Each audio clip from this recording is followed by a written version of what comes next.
Bus Italia Veneto avrà un nuovo hub per la gestione e la ricarica della flotta full electric della città di Padova.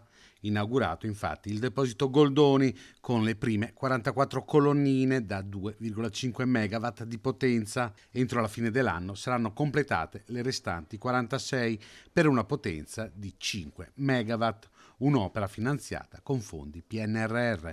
Si stanno attivando una novantina di colonnine di ricarica per autobus elettrici, oggi ne abbiamo già 35 in servizio e diverse decine stanno per arrivare nei prossimi mesi. Questo vuol dire che fra qualche anno, quando avremo il tram, le nuove linee di tram in funzione con un mezzo elettrico e avremo completato la transizione grazie ai fondi del PNRR e del Fondo Nazionale del Ministero per il cambio di autobus, avremo una flotta che sarà pressoché elettrica. Molti gli investimenti di Bus Italia, che chiude il bilancio in positivo per il secondo anno consecutivo.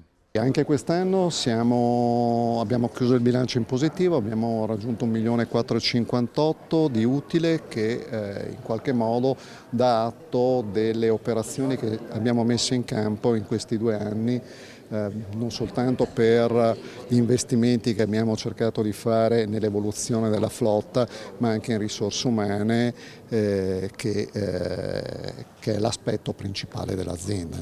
Se i passeggeri dopo il Covid tornano ad usufruire del trasporto pubblico locale, quello che ora scarseggia sono gli autisti. Da qui l'idea di formarli in azienda con il progetto Academy. Noi, devo essere sincero, con Bus Italia, con il gruppo delle Ferrovie dello Stato italiane, abbiamo fatto un progetto bellissimo che è l'Academy, cioè stiamo praticamente dando la possibilità alle persone che vogliono fare gli autisti di praticamente avere il rimborso della patente.